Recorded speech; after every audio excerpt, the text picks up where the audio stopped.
the written, because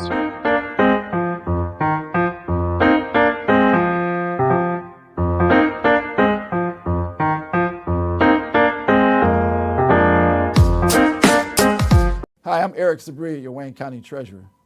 If you're living in the home of a deceased family member and you're facing property tax foreclosure, the probate process can be helpful to you. If you file a probate petition and notify our office, the foreclosure proceedings will be halted during the probate process. Contact us at 313-224-5990 or email us at taxinfo@waynecounty.com. We're here to help.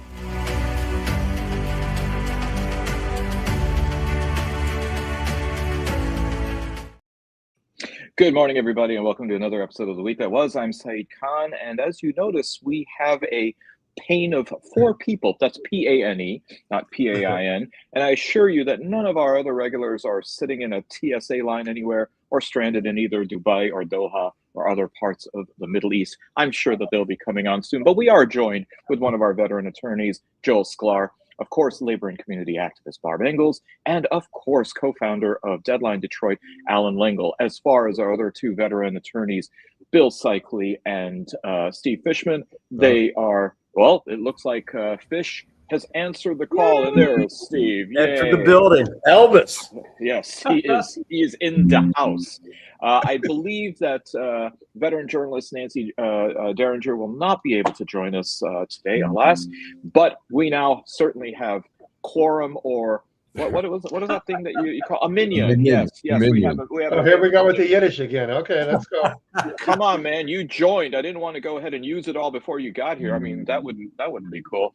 Anyways, well, it looks like we are now approaching week number 4 of the war in Iran, and President Trump is seeking $200 billion to fund a war that he claimed that he's already won. And it looks like negotiations have been underway, or depending on whom you believe, Iran has been calling him and begging him to go ahead and stop this. And I think, Alan, we've got a video which might shed light on what's really going on.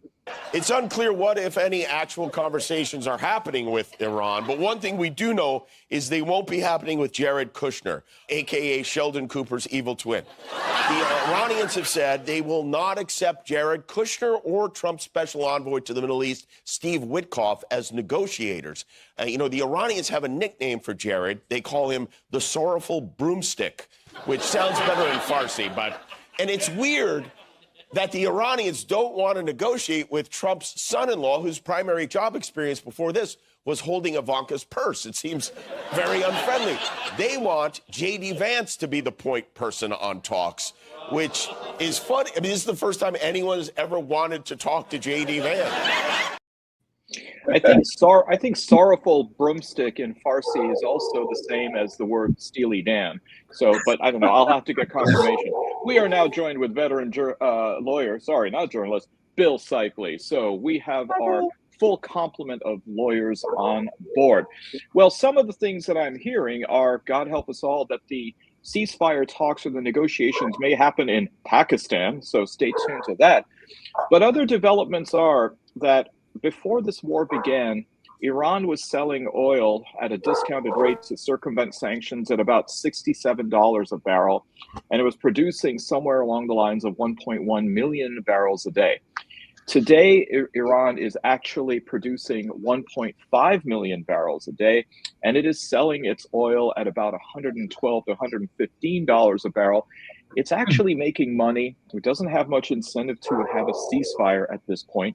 And perhaps more significantly, it's selling oil with the blessing of the United States, which has lifted some of these sanctions. And it is selling it to China, for one, not in US dollars, but in the yuan. And other countries, including Japan, are now starting to consider selling or buying their oil per Iran's demand in the yuan, which is, of course, going to wreak havoc on the US dollar, which monopolized the sale of oil on the global market. So much winning. Anyways, with that, your thoughts, Steve? I think we said this last week and the week before, and probably the week before that. The biggest problem with all of this is, in addition to the fact that he's a lunatic, you can't trust one word that comes out of this government's mouth. And so we really don't know anything that's going on. And because as the comedians have been having fun with, it's to the left, it's to the right, it's in front, it's in back. The thing I found to be the most humorous in a sense is that the Iranians recognized what all the rest of us recognize, but Trump obviously doesn't recognize, that I'm going to sit there and talk to his son-in-law and some asshole real estate guy who knows nothing about the world, who knows nothing about politics. This is the people we're going to talk to. So to me, I just think it's very difficult for any of us, any American citizen, to really have any idea what's going on, because when Hegseth talks, you can't believe him. When Trump talks, you certainly can't believe him. There's really not any of them who speak. And, Rubio, he's under a rock somewhere, I suppose. He and J.D. Vance are hiding out in who knows where in Idaho. And there's really no one that any of us can listen to and say and have some idea of what really is going on. Steve, that cabinet meeting yesterday was a disgrace, and probably the biggest lie that he told in it was he claimed that Sharpies cost $5 each. You go to any Dollar Tree, and I will bet you will find it cheaper. Anyway, Bill. They were special. Well, actually, there's the $1,000 ones that blew my mind. He talked about the $1,000 ones that he was giving away. I agree with everything Steve said. I just want to add a point to it. I think the most dangerous thing about this is that Trump comes out and talks about all these lies about what's going on and what negotiations are occurring and what he's doing and why he's doing it. You know who knows when he's telling the truth and when he isn't? The Iranians, because they're on the other side. And they get to use that and play it. And I think that's a big part of why they decided to go public and say, we're not accepting those two. I mean, I think there's a bunch of other good reasons. But the fact of the matter is they know what is the truth, what the truth is. We don't. And well, Bill, they also have some sophisticated technology that they can detect when his nose is growing. So that's also really helpful for them. Which happens to coincide with when his lips are moving. Yeah, exactly the same. I would like to know if the war is over and being wound down, which would be wonderful news. Why is he sending in the 82nd Airborne? Why is he sending in people whose job is to be on the ground? Yeah, I mean, I love when Trump kept saying we're negotiating, and Iran keeps saying we're not talking to them. It's interesting. In 2006, I remember one of my cousins in Israel telling me when Netanyahu talked about some things about the invasion in Lebanon there, and Nasrallah, the head of Hezbollah, spoke about it. Nasrallah was telling the truth, and Netanyahu was lying. And so, we try to paint the Iranians as liars and all that kind of stuff, but it's like Trump. We don't believe a thing he says.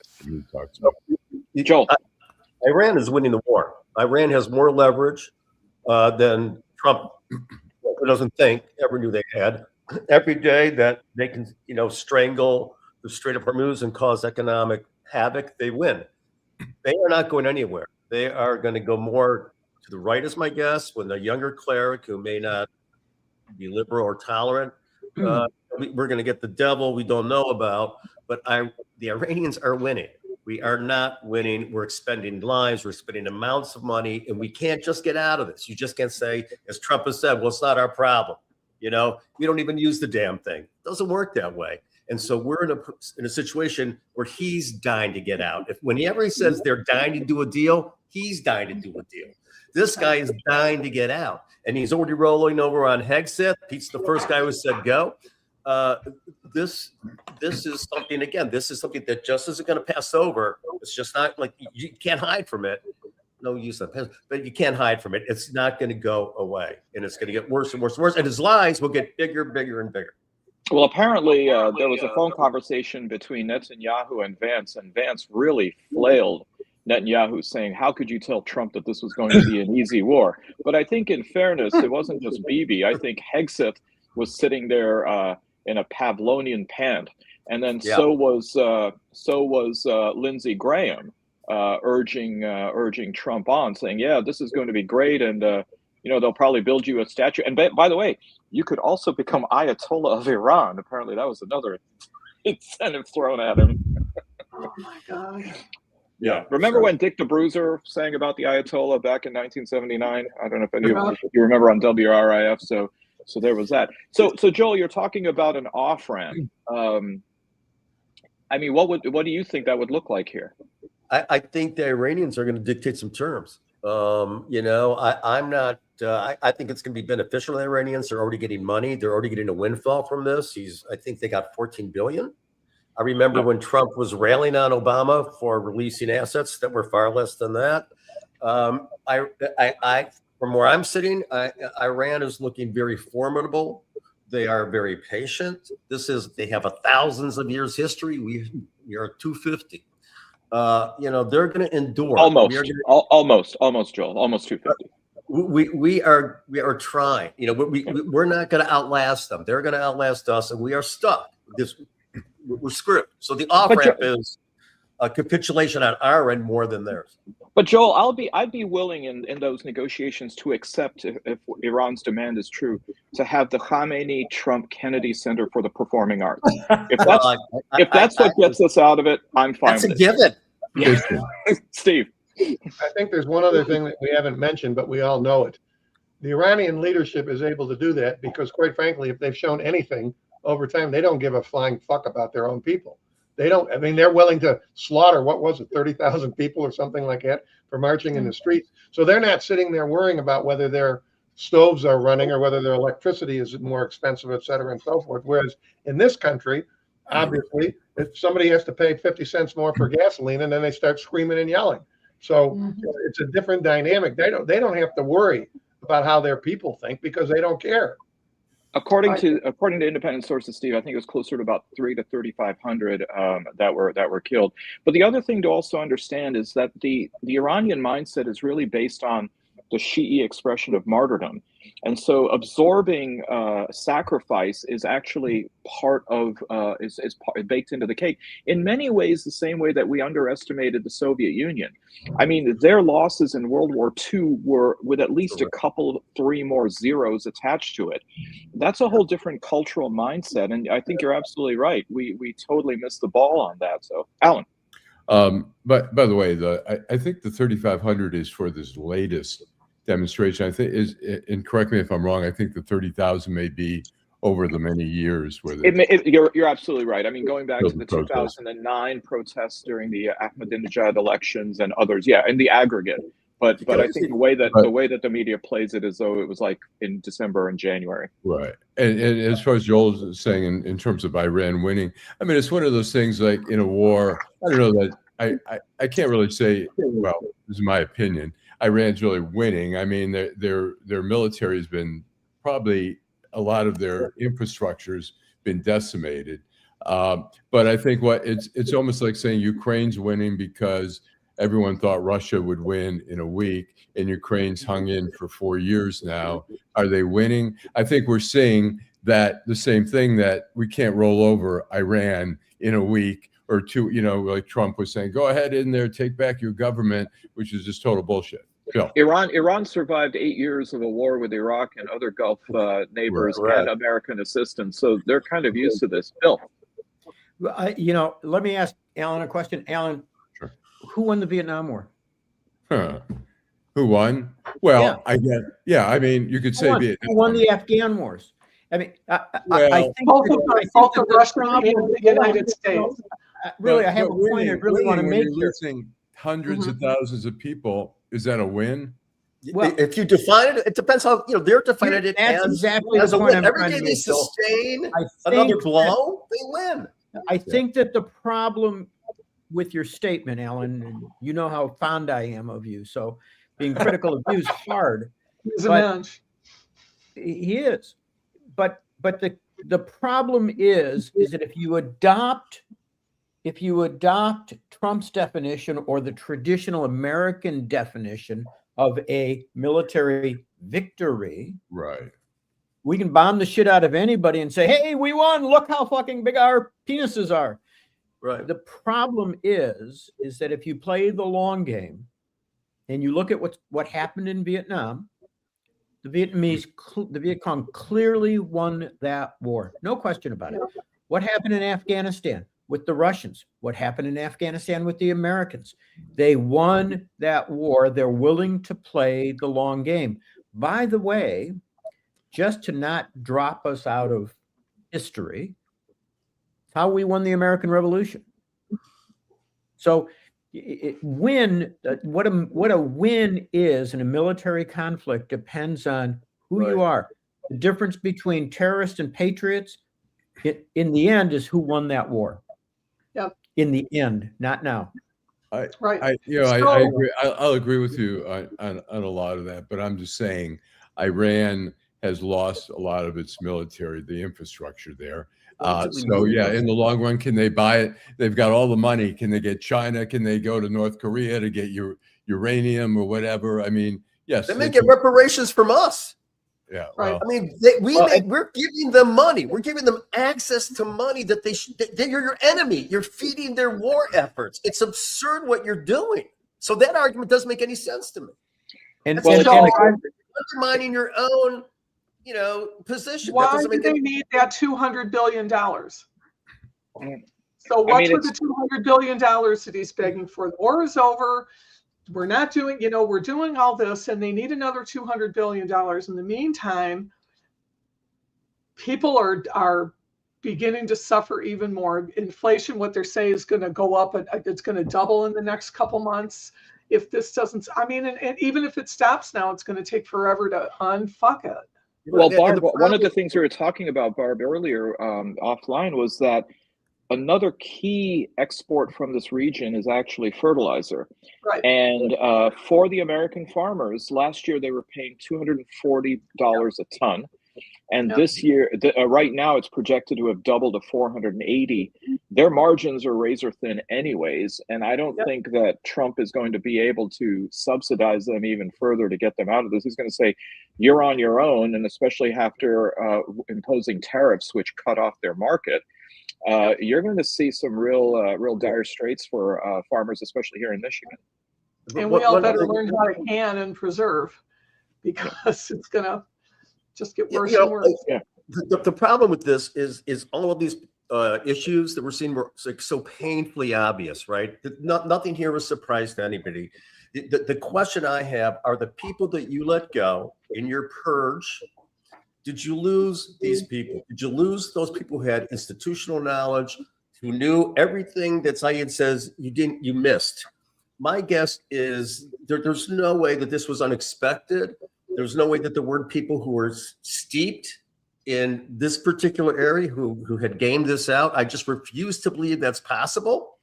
It just shows the utter incompetence of the administration, which has come back to roost, where the obvious has occurred because he's a fucking idiot and he's been advised by yes men sycophants who don't tell him the truth. They tell him there's some reporting out today on that. There's a lot of reporting out today that people inside the White House are embarrassed about the messaging that's coming out, but nobody's saying anything to Trump about it. I mean, I think that you're absolutely right, Joel, but it doesn't just involve people who are gone. People who are there are afraid to say anything. I was wondering, Bill, what I'd seen Trump look like at that last cabinet meeting, and it was Ray Liotta at the end of Hannibal, where Lecter has basically unlidded him, and he's giving him broth through a straw. I mean, it was almost yeah, and it was literally that coherent. And of course, Stephen Miller, I'm sure, probably has had a taste here or there. But the idea that you were saying before about whether this is really about a military solution, Clausewitz said that politics or war is politics by other means.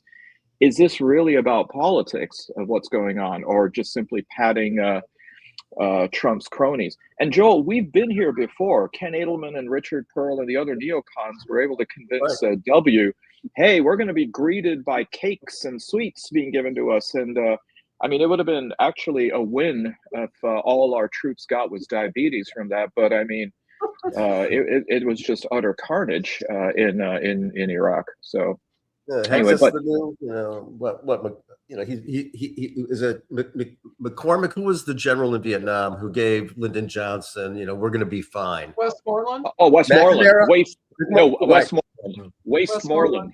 Right, and this is really, you know, this is in exponential. You know, Heck Seth isn't as bright as he was, but he is egging this on because he's got some, you know, latent issues he's got to fucking deal with. This is completely irrational, and this is based all on a whim.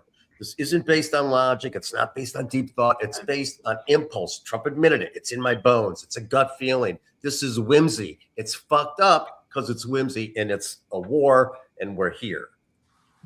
I hear that they're thinking about banning tinsel, tinfoil, and strings anywhere near the White House because you just dangle that and Trump will go in that direction. Steve. The one thing, I don't want to keep talking about this subject, but what Joel is saying leads me to remind everybody that when this guy was a businessman, he was a failure. And when things failed, there's a bankruptcy court or there's something else, or his father or whatever to bail him out. Now he's failing at something that involves the entire country.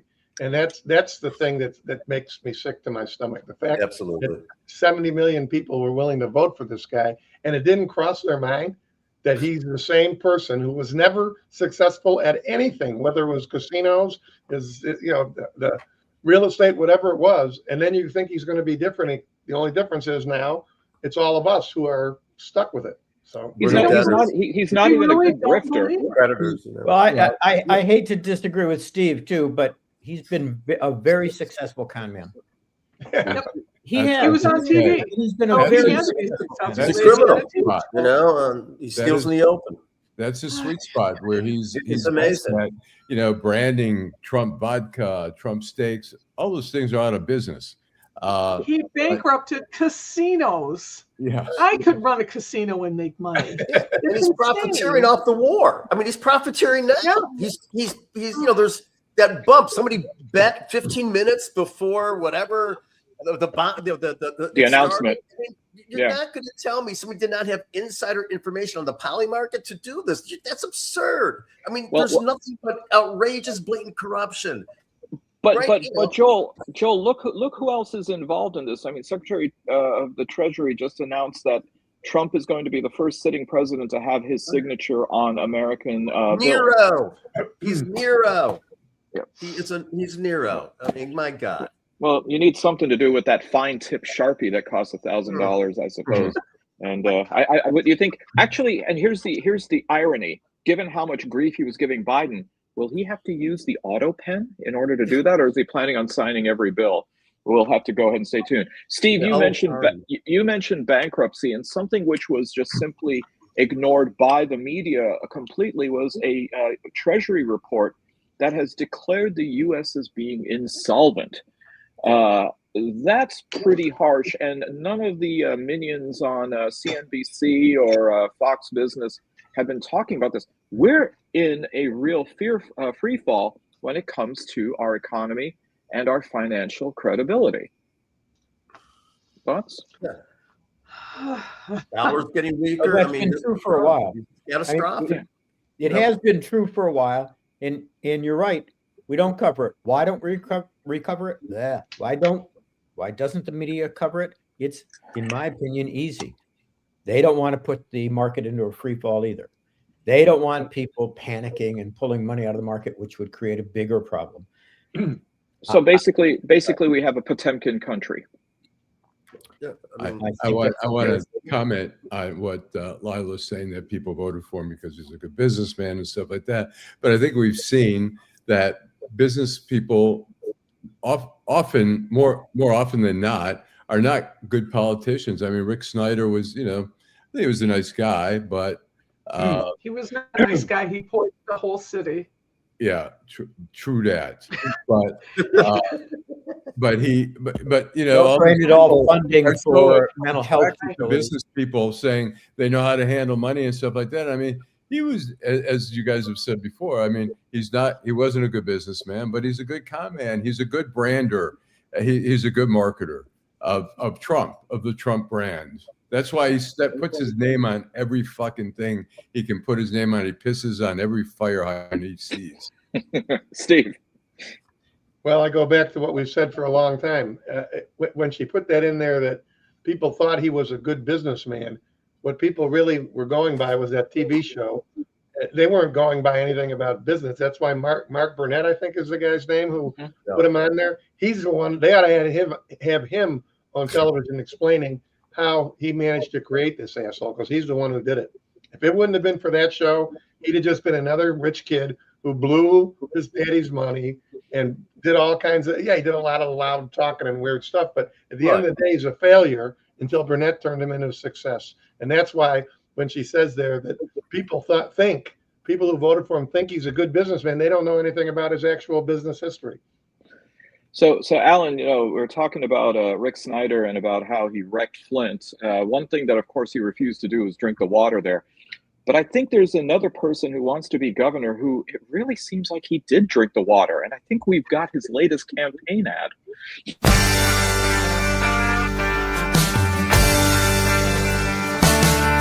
the heart of Michigan, 4 strings to pair. John's coming, he got work to do. Conservative leader, just like the best. No hold bar, he's ready for the test. Quality efficiency, that's his game. Cut through the play, call out the name. Pardon? Jesus God. Man, it's Wow. got money to It's play. difficult to listen to. Well, what's Doesn't it worse? remind That you of- Go ahead. No, please go ahead, Barb. It reminds me of the Tudor Dixon commercial for governor when they had all the fake bikers standing around talking about how bad Gretchen Whitmer was. I mean, that's such pandering to people that plus it's terrible. Okay, everybody, next Wednesday is April Fool's Day. What would really make my day is if we had the same ad sung by Shri Tanadar. Or Perry Johnson or for Shri. I think that the difference here, Barb, I agree. This is reminiscent of Tudor Dixon, but here's the difference. This guy seems to have endless amounts of money, and he's surging, as Sir Polis pointed out last week. He's surging in the polls. I mean, I think that there's a real possibility that John James is going to drop out of this race and decide to run for Congress. This guy's terrifying. He is scary. And look, I've said for many weeks here, I'll never forgive Duggan if he allowed John James to become governor. Boy, am I going to be really mad at him if Perry Johnson becomes governor. You can start being mad at I mean, I think the fact there's no reason to wait. the fact that Perry Johnson is rising just really is a testament to the weakness of that field there, that there's really nobody. Allan, please. I think it's a commentary about MAGA. Yeah. I mean, why is he rising? It's not just the money. It's who he's appealing to. 47-47. Clearly a reference to Trump being the 47th president. It's not what you're going to get back if you eliminate the state income tax. Take a look at what the average person pays in state income tax. It's not anywhere near 47-47. Right. It's ridiculous. This is a MAGA appeal. Mm-hmm. This is, I'm going to do what Trump did. Bill, don't you think that he's also appealing to people who are really into prime numbers? I mean, 47 is just like right there.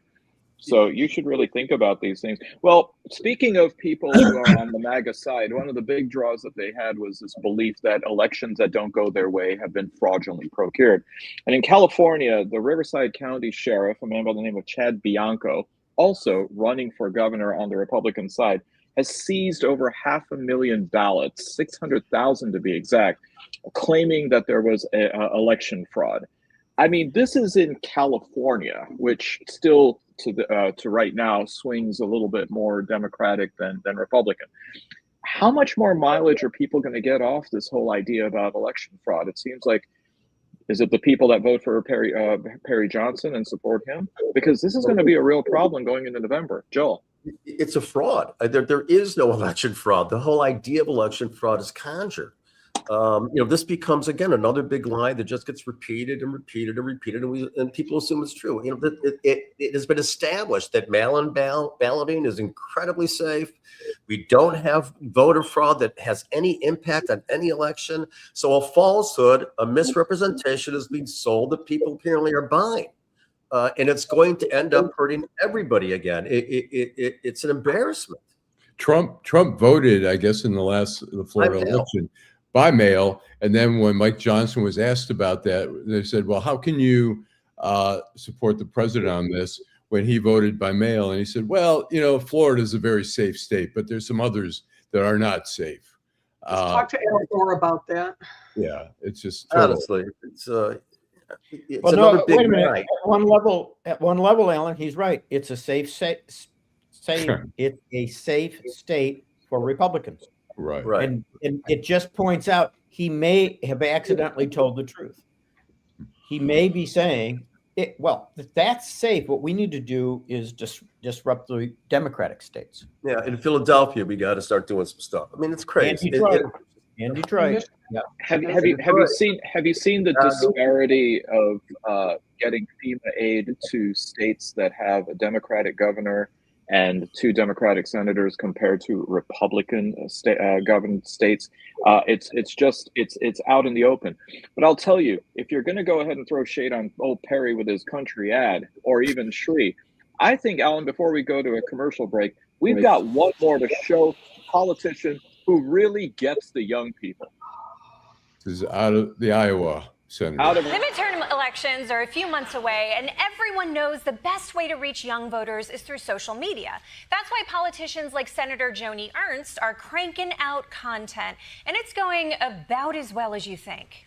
There is a McFlurry of folks that are rushing to the Golden Arches to feast on fast food, paid for with food stamps provided by SNAP. It may sound crazy, but I'm not McRibbing you.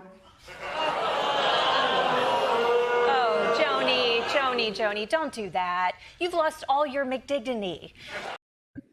For those of you who are eating a big arch right now, we're going to go to a commercial break, Alan. Hold on. Hi, I'm Eric Sabri, your Wayne County Treasurer. If you're living in a home of a deceased family member and you're facing property tax foreclosure, the probate process can be helpful to you.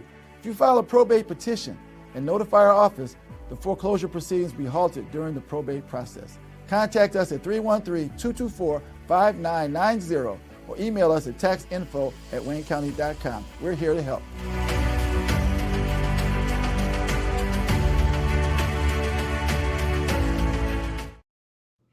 I'm sure if she would have tried that with Chick-fil-A, even they would have said, oh, hell no. They would have used profanity for the first time in their corporate history. But social media is certainly under the microscope right now. And this week, Meta and YouTube were found liable in a social media addiction case in California. And it looks as though there are more of these cases making their way across the 50 states. Steve. I was overjoyed to see those verdicts. And I'm starting to compare to when tobacco was first being attacked. And I really believe that there's not a jury in the country, as long as you can keep out the ones who live like this. This is going to continue to happen. The plaintiffs are going to win. I'm interested in what Bill and Joel think about it, obviously, because they do that kind of work. But it seems to me the plaintiffs are going to win over and over and over again because too many young people are suffering, and some of them are related to the people who are involved in the sitting on the jury. I think they can't win a case. Meta and them, they're going to lose every case. What do you guys? Opens up the floodgates of litigation, obviously, because you got a huge verdict, and the facts are going to be the same pretty much for everybody who has this screen time addiction and and these algorithms. So I think that is going to happen. My guess is what may also happen with all the money that Zuckerberg has. Maybe there'll be legislation will pass that may limit what he loses. This is such a corrupt government. It's so screwed that I wouldn't be surprised if some sort of legislative enactment was given that will limit what their losses that they're going to buy through Congress, through state legislatures. That's what scares me. Isn't that what they did with the guns? Sure. I believe so. You know, but you don't see litigation against gun manufacturers anymore. Here's if I could, here's the difference. First of all, I haven't been involved in this litigation, but I've read a lot about it, and I know attorneys who have been involved. What the social media organizations did was they got legislation passed that said they aren't responsible for what people post on their platforms. And that insulated them for a long time. That's not what this litigation is about. Mm-hmm. This litigation is about the algorithms and how they use it to get people hooked. That's why what Steve said is absolutely right. Unless, I mean, and I think this would be a hard pull, unless legislation is passed that gives them immunity for that, they can't win one of these cases, because there is no question these algorithms are designed to pull you in. And they use these algorithms no matter who you are. I mean, and no matter what age you are. That's no right. Matter what age you are. I mean, think about it. Every one of you, when you get on your smartphone or you get on your computer and you search something comes up that you weren't looking for, but it keeps coming up everywhere you turn in social media. It's because that's how these algorithms are created. I read an article today. The other way that it's getting used is this. You go on, and I made this mistake recently, go on Delta or some website and look at flights from here to there. Decide not to buy it, and then go back within 24 hours. The price is higher. Let me ask you this question. It's not because if Steve went on that same site and looked, he'd find my lower price from the day before. But because I looked twice, they're upping the price. This is very scary stuff, folks. Well, let me say this question. I have some clients actually that, their kids, all they do is game. They sit in front of a computer and they game. Is that going to become actionable? It consumes their time. The kids can't do anything else. They become, they become fat and lazy essentially because they're in front of a screen and the parents go nuts. Is that going to become actionable? And it may. Because it is all something that's addictive and that's created specifically for a certain, demographic. And so you start expanding it. But Joel, I mean, I don't know anyone who killed themselves when they lost at Monopoly. I mean, it seems as though there's something more. In systems with communities where you're talking and you're in a community, you're trolling each other, you're talking trash to each other. Some kids, I'm sure, have taken actions that ain't so healthy for them because of that. So it's not a board game. It's far more sophisticated. Yeah, there's been a lot of trouble with women playing video games in those communities, and they're being kicked out and they're being harassed. And it was a problem for a while, and there was a few lawsuits against young women who were doxxed as a result, just because they went in and they played the same games. But a lot of that became even bigger during the plague, as young people had this was the community that they had. That's a good point. And I know a lot of adults that game that way. They go home, they don't watch television, they game. Right. You know where women don't have that problem, Barbara? Afghanistan. I'm just putting it out there. Or in Royal Oak here. Well, I don't actually think Meta's available in Kabul, so there's that. Well, I don't know if any of you are looking to travel today or this weekend or next, because spring break season is upon us, but you may be caught in some very long TSA lines. You have, for example, in Atlanta, 6 hours, in Houston, Bush Intercontinental, 4-hour wait. And that is because, of course, the government is not funding DHS, and it is now being exacted upon TSA workers who have not been paid in their last pay cycle. But fear not, the president has moved ICE agents over. Even though they're not trained to handle the security duties of TSA, they're just sort of nosing around the airport. And in the case of Atlanta, they have been handing out water bottles to people who are waiting in multiple hour lines. The Senate is currently underway in trying to procure legislation on this, but given the fact that He passed it. It's in the House now. It's in the House now. Okay, thank you for the update. Well, I hope they work on this faster because apparently they're all leaving for a 2-week break themselves tonight. So, and I doubt that Which is Speaker the best Johnson, hope we have for it happening. Yeah. So let's see what happens. Allan. I was going to say, I think it's so disgraceful. I mean, the Democrats proposed this 3-4 weeks ago, and now they're finally, the Republicans are like, yes, we think this is a great idea. Let's do it. I mean, it was a breaking point at the airports all around the country where people were gonna. I mean, you can't stand in line for 4 to 6 hours to go. Third world nation. It's a third world country, man. No, Joel, I love you, but I got to disagree. Do not insult third world countries because they don't have this issue. It's a fourth world country, a fifth world. It's a third-rank country. I'll use Trump's words. It's ridiculous that we even have if you do get on a plane, is there an air traffic control? Is there more than one in the tower taking care of you? Look at what happened at LaGuardia, friggin' LaGuardia Airport. One air traffic controller. And how many did you fire? How many have you let go? I mean, this is. I'm not getting on a plane. These are all the decisions that are coming home to roost. I mean, the TSA is thinned out by I think a third.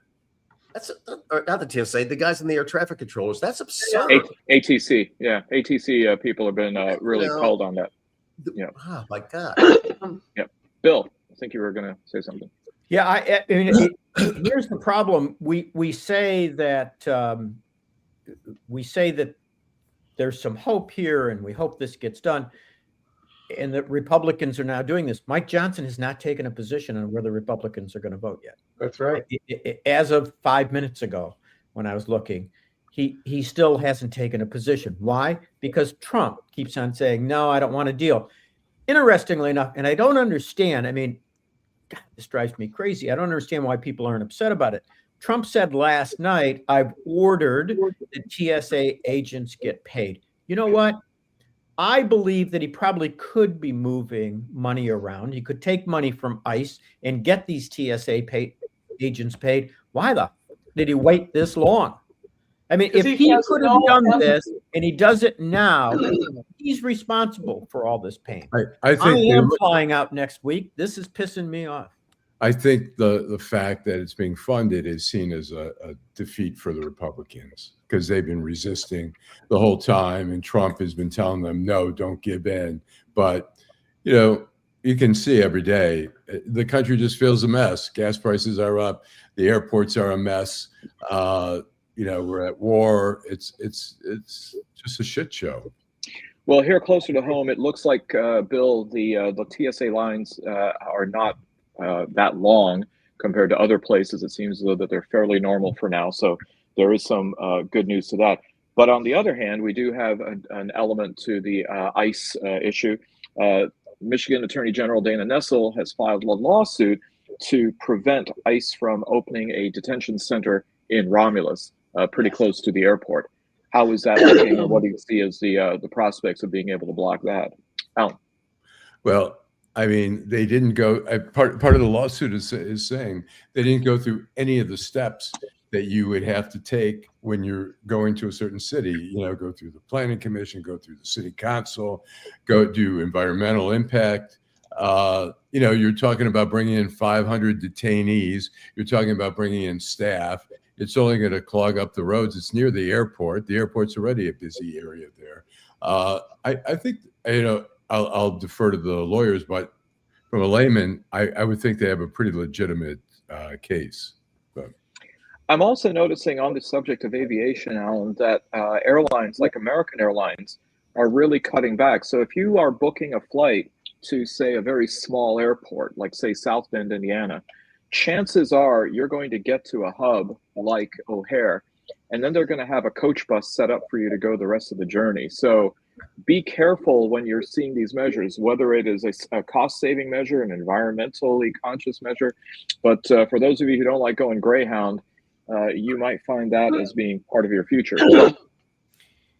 Yeah, unfortunately, I wish Allan were right. I've actually litigated on a federal instrumentality issue. I had a case before Michigan Supreme Court on this.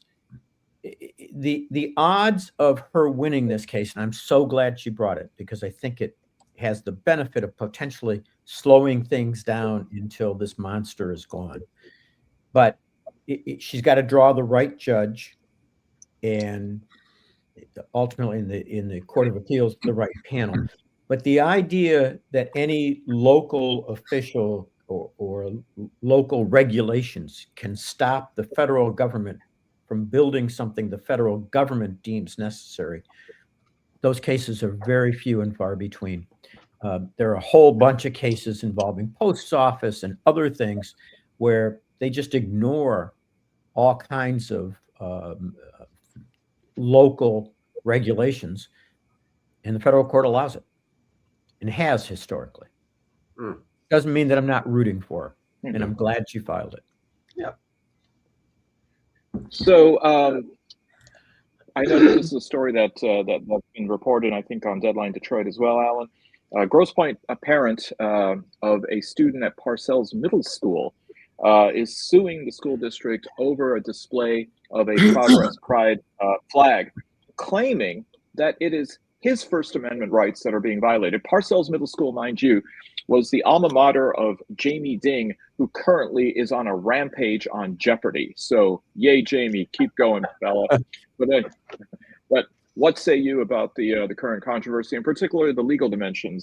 Does this guy have a prayer in the world of claiming his First Amendment rights were violated? Yep.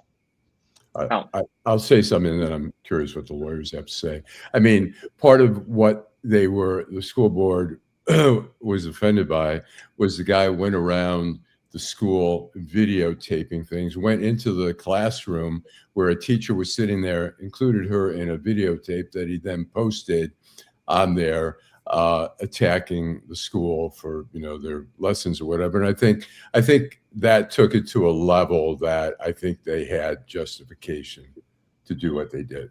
So. Yeah, I agree with Alan. Hey, I finally got 1 out of 3. to provide some meat on the bones for this story, as Alan describes, he went in, he videotaped this stuff, he posted it. What then happened was that the school district decided to ban him from school events because they determined, I think appropriately, that he was intimidating teachers and staff, and students. So, look, were his First Amendment rights violated, as his attorney claimed? Probably. But you know what? The First Amendment doesn't have unlimited rights. Right. If you're in there intimidating students and violating school policy, the school district has a right to stop you from doing that. That doesn't mean that he can't stand outside the school and rant all he wants to. But they do have the right to stop him from doing it on school grounds in which staff members and students are intimidated. Right. That's why I think he'll lose this case, but I don't think he cares about winning the case.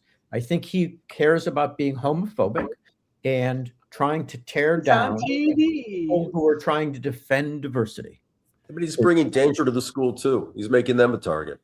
Exactly. I mean, that's what would concern. That's terrifying. And so there's a justification. It's always a balancing test, for everybody out there. Typically, it's always a balancing of the state interest and your interest, essentially. And in this case, the state interest is going to prevail. It's not unlike, and I wanted to raise this issue with especially you, Saeed.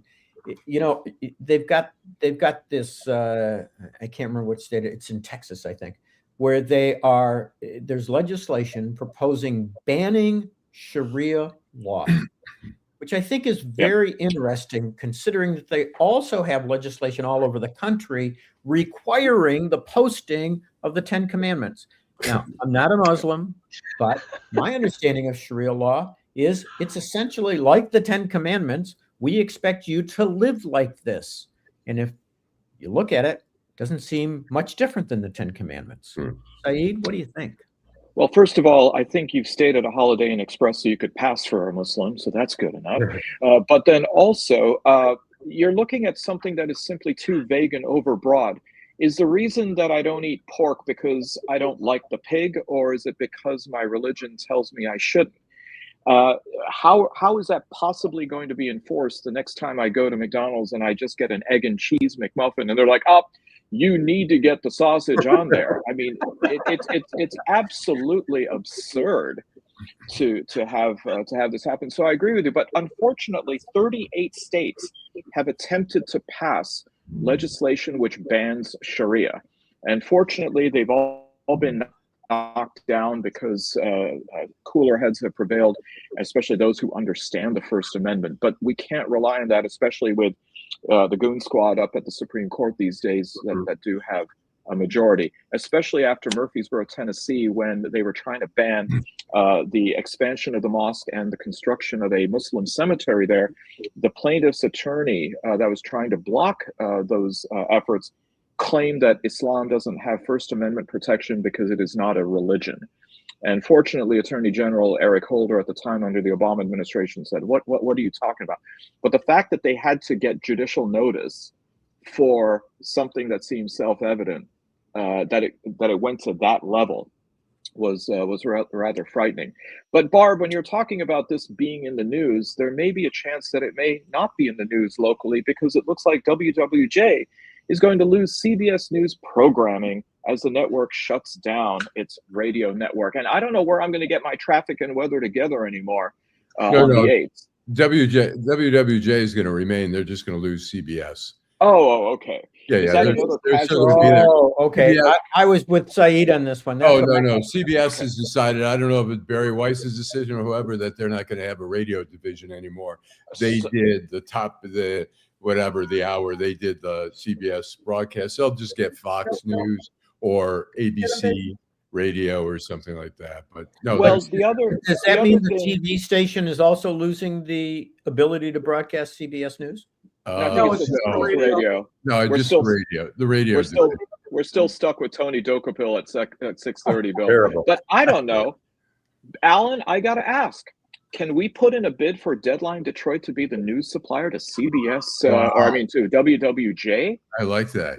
I think if we just go from 9:10 to 9:50, just 40 points clicks up on the dial, we're going to be there. When I was at the Detroit News, Gary Baumgarten, who worked at WWJ, he was so good. He had a police radio in his car that he was the first on the scene for all these things. And so in the newsroom at the Detroit News, they had it tuned to WWJ to catch stories. And then but now it looks like they're going to be banning or restricting access to police scanners effective next month. So Gary and the other people who are into that, I don't know, but I know people who are deeply affected because their entertainment is just going to be shattered. There's an app you can get on your phone. I've listened to it as I go down Woodward. I'm coming back home late at night.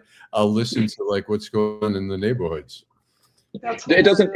The scanner doesn't tell you you're currently under threat, does it? But isn't it really? It's really sad that the radio news is going away like that. I mean, they're going to. They wanted to stop putting AM radios in cars, and I grew up in a house where my mother listened to the radio all day long. And it was like that scratchy sound of AM radio and somebody telling the news. It sounded like it was coming down from somewhere very important. I mean, that's something that. I want to bring back 8 tracks. God damn it! I want CLW News 2020 News. See, Barb, I thought you were going to quote Steely Dan and say no static at all from FM, but I was actually going to say that Texas was banning Shania Twain, but in seriousness, I mean, especially after the announcement by the Detroit Tiger organization, radio is the only way that we're going to be able to listen to and enjoy games for free. Yeah. So given the fact that they're moving over to a subscription service, so I don't know. I'm sorry if I stepped on anybody's schmuck of the week. But lastly, I also want to talk about the passing of former FBI Director Robert Mueller at the age of 81. And particularly, as I can see with Bill shaking his head, other than the fact that it may be for grief, it may also be because of the anger at President Trump and his awful response to Mueller's passing. Bill. Yeah, it is hard to say that he's reached a new low, but You know, I've had my problems with Mueller over the years. I actually had I met him twice. He was a button-down guy. He was very formal. He played it straight all the time. Here's a guy, and I was an anti-war protester. I did everything I could to dodge the draft and did it successfully, I might point out. Well, that's because you were in disguise, right, Bill? Don't do it. Actually, because I drew a high number in the end. I lost my student deferment and then drew a high number. I was the luckiest guy on the planet. At any rate, here, okay, I don't do that. You got Trump, who gets out because of bone spurs. You get Mueller, who volunteers, serves 2 tours in Vietnam, awarded a number of medals, including the Bronze Star, becomes one of the finest law enforcement guys in the country and plays it straight. Really does play it straight. I mean, I was offended that he didn't point out that Trump was interfering in the elections, but he said that wasn't my assignment and it's violative of our rules. And for Trump to say, "Good, I'm glad he's dead. He can't harm any other innocent people." Well, he couldn't have been talking about himself because Trump's not innocent. And it's the most offensive thing I can imagine him doing. It is as bad as but I wasn't really talking about disabled reporters. He's just a pig. And the fact that it doesn't offend more people, especially Republicans, it's beyond me. Steve. I think the comparison between the two of them begins at birth, basically. Mueller came from a privileged background, as did Trump. Mueller went to an Ivy League school, as did Trump. And then everything diverges about 100% without going back to what Bill said. But Trump buys his way out of the draft, as many people who had money did at the time. Mueller volunteers for the Marine Corps. Mueller wins a Purple Heart. Mueller saves a guy who would have died otherwise. He gets shot. And everything after that diverges. And the notion, I mean, they're almost the same age, right? Mueller passed away at 81. Trump's 79, going on 80. And it's an interesting thing to compare the two of them. And it's fascinating to me. I expected that any number of Republicans, in fact, you would expect that all of them would have said that's disgraceful for him to have said something like that. And how did they dodge it their usual way? Oh, I didn't hear it, or I'm in a hurry, or blah, blah, blah. The fact that more of them didn't step up and say how disgraceful it is, to me, is almost as bad as what he said. Yeah, I agree. So, I mean, is Trump just simply that deluded that when he passes, he's not aware there's going to be a global euphoria to this happening, to his death? I mean, by the way, I'm asking for a friend that if he is going to be lying in wait in state at the Capitol Rotunda, there's extra room in my Chinese dragon that's going to file past the casket. So just let me know, Steve. I believe for sure he doesn't have any negative information coming to him. You guys have been talking about it earlier in the program. He's not hearing anything about what's really going on in the world. Yeah, I'm sure he doesn't read the newspapers at least. He watches TV and he only watches Fox News, and they're sycophants. I don't think he realizes that there'll be a collective sigh of relief all around the world. And can you imagine what it'll be like in Europe? I mean, can you imagine? Are you 2-minute video security briefings, or with graphics? He hit on Dana Perino on Fox News, spent a good amount of time on a phone-in interview saying about how good she looks, to the point where she even had to go ahead and deflect it by saying it was the makeup artist. This is where we are. And actually where we are is coming into our last segment now. Downtown Detroit, Robert Wells, Schmuck of the Week. Okay, Steve, I know you've got basketball to watch later on this evening, my friend. So who's your schmuck? This is the first time I've ever done this since we named the trophy after Trump. But what we just discussed, he's my schmuck of the week. When I read that, it first came out, I almost didn't believe it, that even a guy like him could say anything like that. But then when he absolutely, yeah, and it's true, and that's what I said, he wins his own trophy, at least as far as I'm concerned, because to say something like that about anybody publicly, I mean, other than it's out of Charles Manson, maybe, or something like that. But who says something like that publicly about a public figure who's had the background and that Robert Mueller had? So he wins his own trophy. Oh man. Okay, Barb. I have two of them today. One I will give to Nancy unless she sent one.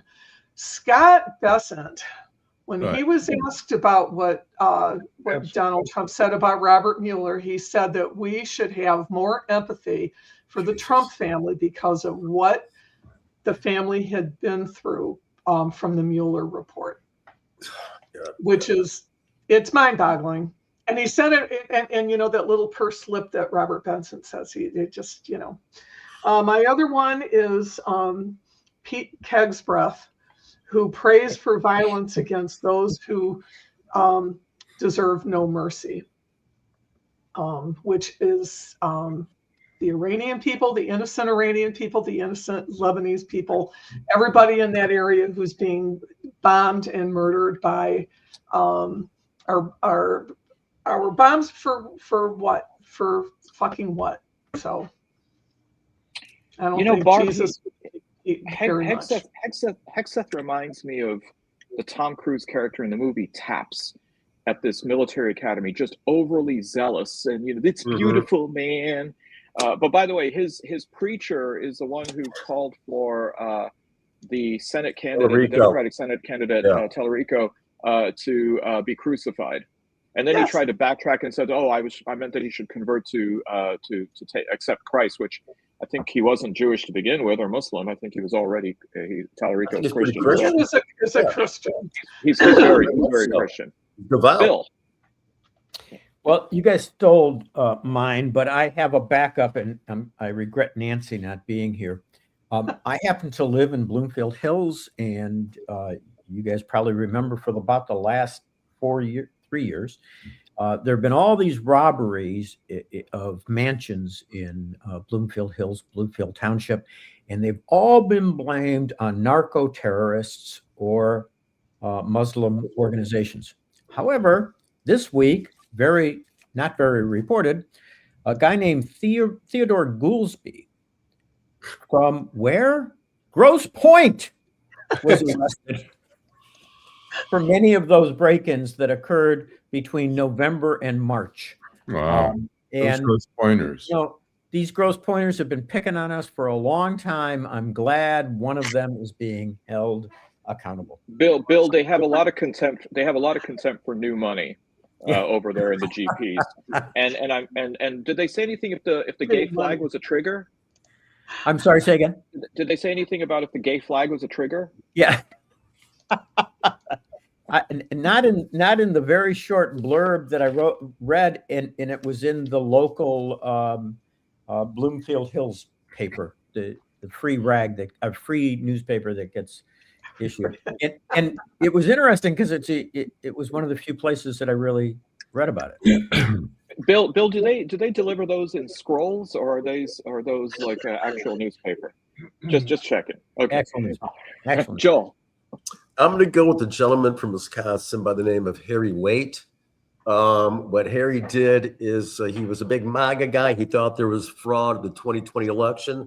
So he tried to commit fraud in the 2020 election. His fraud was discovered because the system worked. And he was convicted of voter fraud earlier this week. That's a fucking schmuck. You proved that the system is not broken, that it works perfectly. And this idea that Trump says, well, non-citizens can't vote, they don't vote. It is, again, the big lies are just going to get bigger and badder. But Harry, man, you got what was coming to you. So Harry Waite is my schmuck of the week. All right. Allan. I'm going to go with a guy named Joshua Hall, who describes himself as a libertarian for Trump. He put out on X, he put out a thing that said, breaking, former Democrat mayor of Detroit, Kwame Kilpatrick, says his friends in Wayne County who who oversaw the 2020 election, who have informed him that Michigan Governor Gretchen Whitmer and Secretary of State Jocelyn Benson personally ordered the shipment and counting of hundreds of thousands of fraudulent votes. And so I reached out, I sent that to Kwame, and he said, that's absolutely, I never said that. Please put it out that I didn't say it. He called it fake news. And then interestingly, the responses on X to that posting was, we in Michigan have known this all along. We're beyond ready for them to be arrested and held accountable. And then someone else goes, treasonous Dems, they need to start going to prison. That's the danger of the internet, Yeah. So you're batting 50-50. I absolutely agree with you, Alan. 2 out of 4. I'm feeling like McGonagall. Saeed, you're muted. You're muted. Natural. You're muted. There you are. Alan, tiny number. So take pride in that. Batting 500, man. Oh yeah. Anyway, I'm happy. One of mine is. Can you hear me? Yep. Not well. Can you hear me? Exactly. Hold on. All right. Now I'm mute. Here, let's see. There you go. All right. Whoops. No, you're muted again. You're muted. Muted. Oh, damn. Uh-oh. It's so sad. I think when you take out the headphones, you mute yourself. Okay, how's There that? you go. Okay. Perfect. Okay, so I've got a troika. First of all, Attorney General Pam Bondi for the ripple effect of her incompetence. Her alma mater, Stetson University Law School, is finding that donations are drying up just because they are affiliated or associated with her. Supreme Court Associate Justice Sam Alito for not recusing himself in a Boulder, Colorado related case regarding ConocoPhillips and Phillips 66 oil and gas companies, of which he holds at least $1 million in stock holding. And then our own little Napoleon, former ICE head or czar, Greg Bovino, who of course said some of the most awful things about migrants in very racist terms, claiming in the past some kind of privilege because he's Native American and a minority. So Another one of those tires. And on and on. Well, thank you for another wonderful episode of The Week That Was. Thank you for our audience for tuning in as you always do. Thank you, Bill. Thank you, Joel. Thank you, Steve. Thank you, Barb. And thank you with the last word always, Allan Lengel. Drive home safely. Steve, any predictions on the game tonight? We're going to win. It's going to be a great game.